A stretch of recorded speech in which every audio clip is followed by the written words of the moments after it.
मैं तो इन 12 साल में मोदी जी की सरकार का, मोदी जी ने आगे चल के किसी से इस्तीफा मांगा हो, चाहे वो पहलवानों के मामले में हो दोषी, कोई मंत्री कोई भी अगर कितना ही जुल्म कर दे जनता पे, लेकिन ये उनसे इस्तीफा नहीं लेंगे।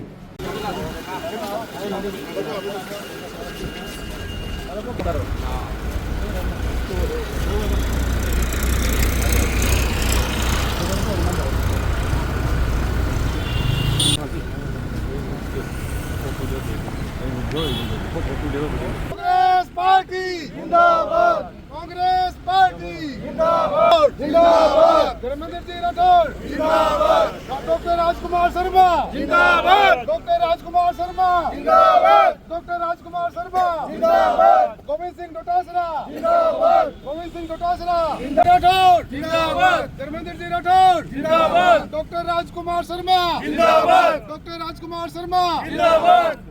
थोड़ा सा हाथ पीछे करो। जिंदाबाद, कांग्रेस पार्टी जिंदाबाद, कांग्रेस पार्टी जिंदाबाद। कमेंट नहीं कर रहे, लेकिन जो काम नवलगढ़ में हुआ, विकास के काम जो 5 साल तक जो डॉक्टर साहब ने कराए काम, उन कामों को आज लोग याद कर रहे हैं।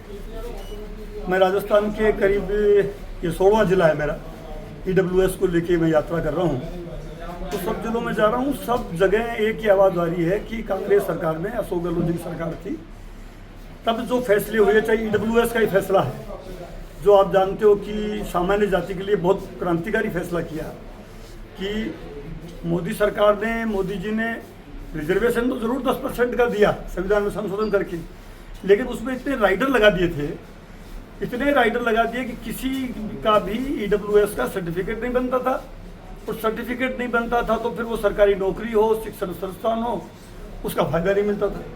और ऐसे राइडर लगाए जो बिल्कुल प्रैक्टिकल नहीं थे। 8 लाख रुपए की इनकम की तो समझ में आती है, लेकिन दूसरा 5 एकड़ भूमि होगी उसको नहीं मिलेगा, 200 गज का गांव में प्लॉट होगा उसको नहीं मिलेगा, 100 वर्ग गज का शहर में प्लॉट होगा उसको नहीं मिलेगा, 1000 स्क्वायर फीट का पक्का निर्माण फ्लैट होगा उसको नहीं मिलेगा। फिर किसको मिलेगा भाई?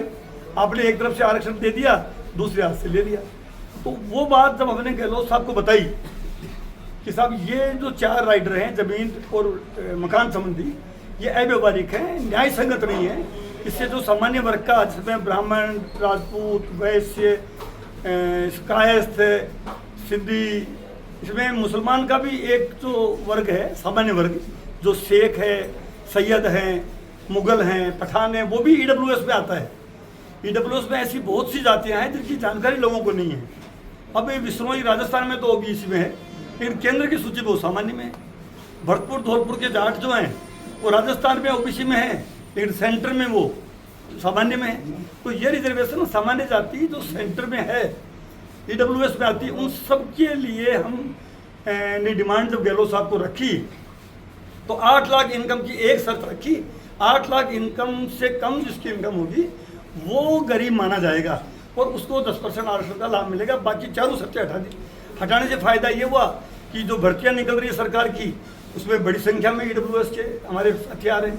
जो शिक्षण संस्थाएं, राजस्थान विश्वविद्यालय हो, चाहे दिल्ली विश्वविद्यालय हो, चाहे एम्स हो, चाहे IIT हो, चाहे IIM है, उनमें दाखिले हो रहे। बड़ी संख्या में हमारे राजस्थान के बच्चे बच्चियाँ जो दिल्ली की बड़ी जो नामचीन यूनिवर्सिटी हैं, जैसे लड़कियाँ LSR में एडमिशन हो रहे। तो ये जो फैसला अशोक गहलोत जी ने, कांग्रेस की सरकार ने किया, अब हम जो मैं जो यात्रा कर रहा हूँ, वो यात्रा इस बेस पे कर रहा हूँ कि जैसा फैसला राजस्थान में अशोक गहलोत जी ने किया, कांग्रेस की सरकार ने किया, वैसा अब केंद्र की जो मोदी सरकार है उसको भी करना चाहिए, ताकि हमारे जो राजस्थान के जो भाई है वो भारत सरकार की जो गवर्नमेंट ऑफ इंडिया की नौकरी निकलती है, वो चाहे UPSC की निकले, चाहे SSC की निकले, चाहे बैंक है, रेलवे है, यानी पैरामिलिट्री फोर्सेज है, उनमें जो वैकेंसी आती है उसमें 10% का फायदा तभी अच्छे से मिल पाएगा जब राजस्थान के मॉडल पे, यानी 8 लाख इनकम के अलावा सारे राइडर राजस्थान में हटे, लेकिन अभी केंद्र की नौकरियों के लिए राइडर हैं वो। तो हम मोदी जी की सरकार से ये मांग कर रहे हैं कि अगर आप में वास्तव में देने की मंशा है, वास्तव में देने की मंशा थी या है, तो फिर ये 4 राइडर जैसे राजस्थान में बैठे, गुजरात में बैठा दिए हैं, आंध्र प्रदेश में बैठा दिए हैं, तो फिर केंद्र ने क्यों लगा रखे?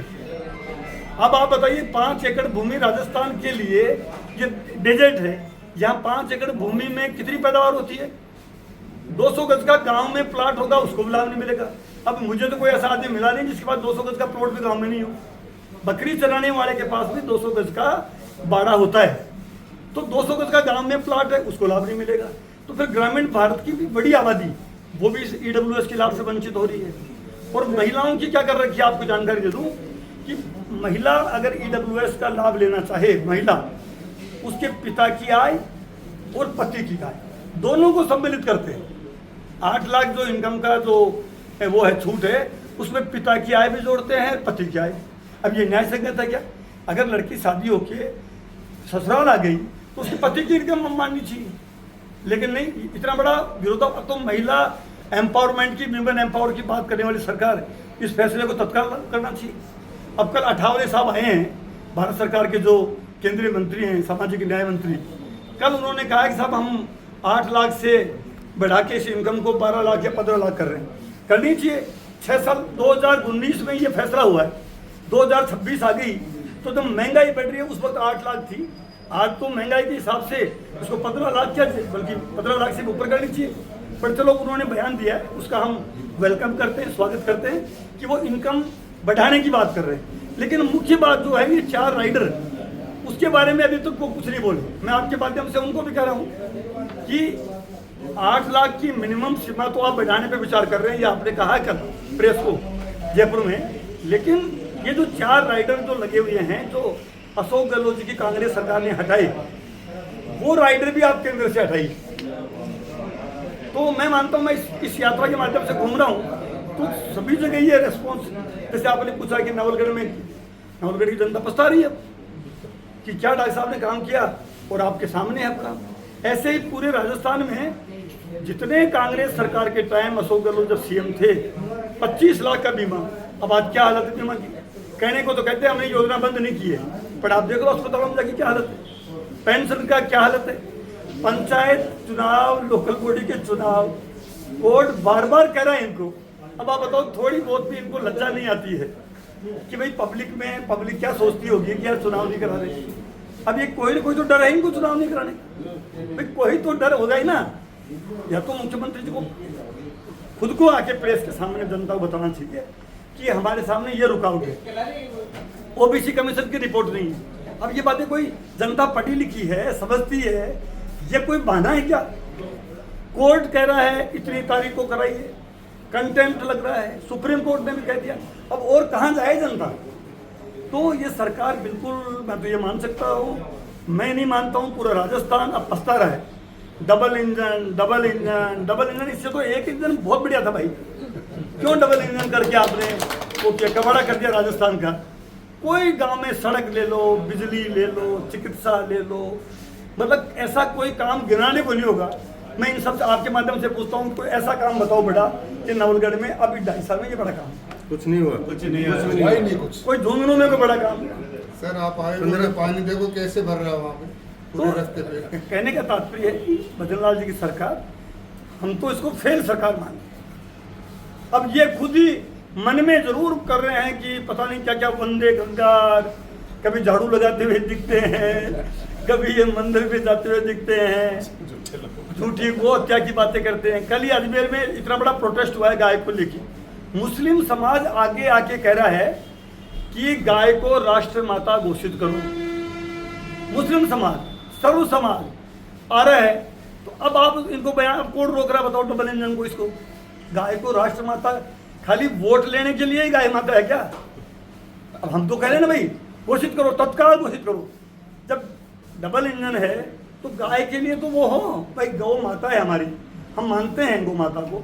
अगर वास्तव में आप गौ भक्त हो, हम सब कांग्रेस पार्टी, हमारे मुस्लिम भाई, हिंदू भाई, जैन भाई, बौद्ध भाई, सिख भाई, सब चाहते हैं कि इसको राष्ट्रमाता करो।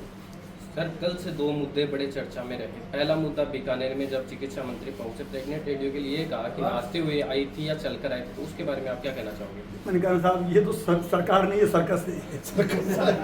इसमें शिक्षा मंत्री क्या बोलते हैं,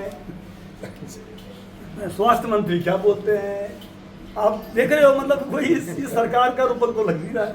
अब सर्कस में तो क्या है कि उसके बारे में क्या कमेंट करें, मतलब अब तो ये देखो कि चिंता इस बात की है, कल राहुल जी ने मतलब जो विपक्ष की बैठक में सभी पार्टियों के नेताओं से बात करते हुए कहा है कि पहले से ही तय है चुनाव में क्या रिजल्ट आना है। मतलब हालत डेमोक्रेसी बिल्कुल खतरे में नहीं है। सारे इंस्टीट्यूशंस पे बीजेपी ने, आरएसएस ने कब्जा कर लिया है, सारे इंस्टीट्यूशन में। इसलिए अब इन सरकार के बारे में कोई बात करना है ना, इतना भय व्याप्त हो गया है, अधिकारी कर्मचारी, देश की जनता में डर पैदा हो गया।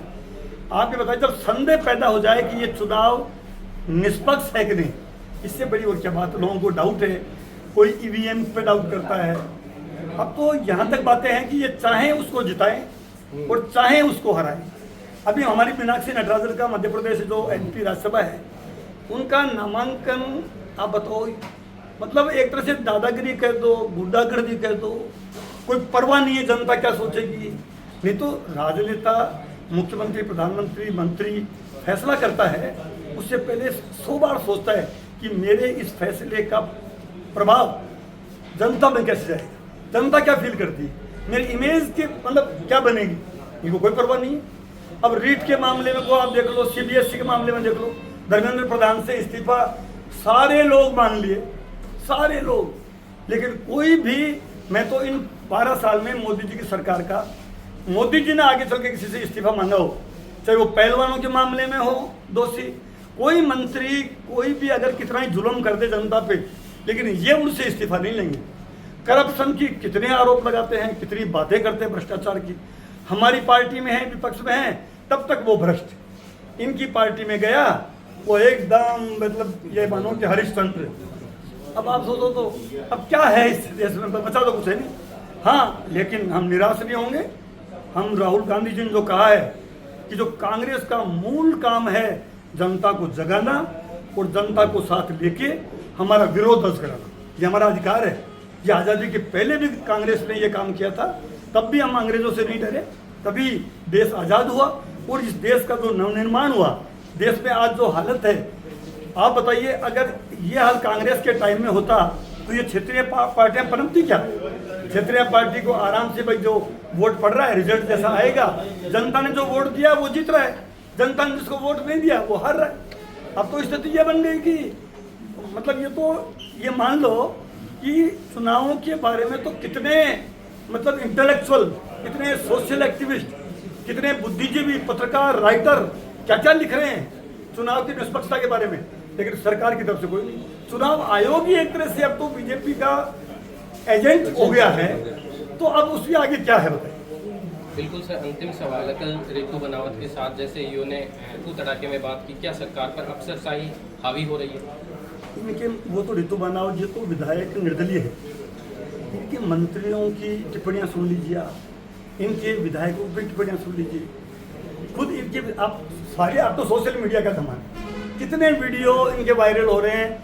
एमएलए, बीजेपी का ही एमएलए से अधिकारी कैसा बर्ताव कर रहे हैं, इनके मंत्री लोगों से, जो मिनिस्टर एक बहुत बड़ा होता है, उनका रेस्पेक्ट करना एक हमारा होता है। मुख्यमंत्री बहुत सम्मानीय है, आज भजन लाल जी का हम सम्मान करते हैं बतौर मुख्यमंत्री, वो हमारे प्रदेश के मुख्यमंत्री हैं, उनके खिलाफ किसी भी तरह की हल्की टिप्पणी हम कैसे कर सकते हैं।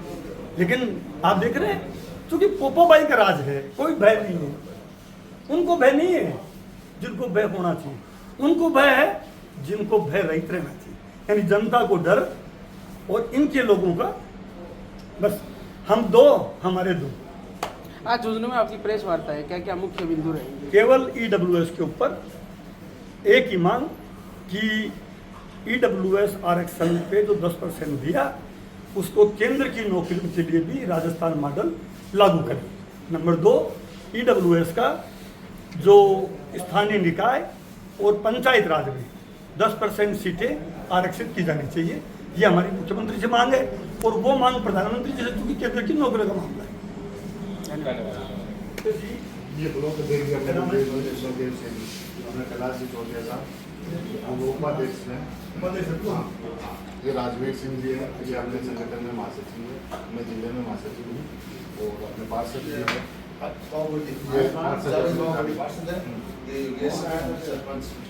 अच्छा, तो बताइए ईडब्ल्यूएस में